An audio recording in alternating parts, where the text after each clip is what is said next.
গণঅভ্যুত্থানে আওয়ামী লীগ সরকার পতনের পর সবচেয়ে আলোচিত বিষয় জাতীয় সংসদ নির্বাচনে অনিয়মের কারণেই দেশে একদলীয় কর্তৃত্ববাদী শাসন কায়েম হয়েছিল। সংসদে এক পক্ষের জনপ্রতিনিধি ছাড়া কারো অংশগ্রহণ ছিল না। বাংলাদেশে যে কয়টি গ্রহণযোগ্য নির্বাচন হয়েছে এর মধ্যে ১৯৯১ এর নির্বাচন অন্যতম।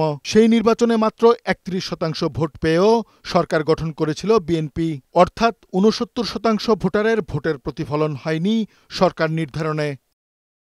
এমন বাস্তবতায় নির্বাচন ব্যবস্থার আমূল পরিবর্তন চায় জামায়াতে ইসলামী, জাতীয় নাগরিক পার্টি ও বাংলাদেশ আম জনগণ পার্টি সহ কয়েকটি রাজনৈতিক দল। পিয়ারটা আরো মোর ডেমোক্রেটিক করবে ইলেকশনটা। এখন বিদ্যমান সিস্টেমে যে ভোট পচে যায়, এই ভোট পচারটা বন্ধ হবে। সংখ্যানুপাতিক পদ্ধতিতে ব্যক্তিকে ভোট দেবে না, দলকে ভোট দেবে। ব্যক্তির স্বার্থ যখন নির্বাচনে থাকে না, তখন কালো টাকা পেশি শক্তির যে কুফল, এটা থেকে নির্বাচনটা রেহাই পেল কিছুটা।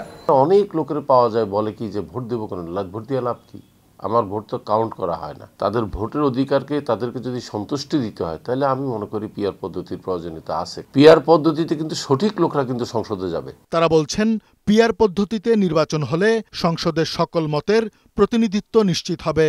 রক্তক্ষয়ী যে অভ্যুত্থানটা হলো, এইটার আশা আকাঙ্ক্ষা প্রতিফলন ঘটতে পারে একমাত্র পিআর পদ্ধতিতে আমি মনে করি। আগের সিস্টেমে নির্বাচন করলে তাহলে আর কষ্ট করে স্বৈরাচারী সরকার দৌড়ানোর কোনো দরকারই ছিল না। যদি আগের সিস্টেমে যদি হয়, আমি মনে করি যে স্বৈরাচারী সরকার তৈরি হওয়ার একটা সুযোগ তৈরি হয়ে আছে। প্রত্যেকটা ভোটের মূল্যায়ন হচ্ছে, ছোট বড় সব দল আনুপাতিক হারে পার্লামেন্টে সিট পাচ্ছে। আর যেন এখানে কোনো স্বৈরাচার তৈরি না হয়। রাষ্ট্রপতি প্রধানমন্ত্রী ক্ষমতার ভারসাম্য, কর্তৃত্ববাদী শাসন, মানুষ ক্ষমতায় এসে যেন দাম্ভিক না হয়ে বসে, এই জন্য পিআর পদ্ধতির ব্যাপারে আমরা বলছি। বিএনপি মনে করে জনসমর্থন নেই এমন দলগুলোই পিআর পদ্ধতির ভোট চায়।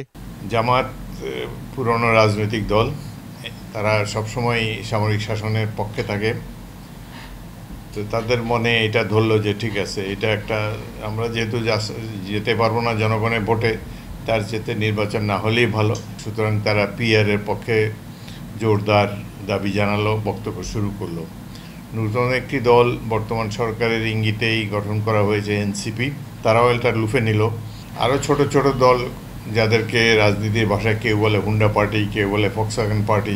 বিএনপির এই নেতা বলছেন সংখ্যানুপাতিক পদ্ধতির নির্বাচন জন আকাঙ্ক্ষা পূরণ করবে না।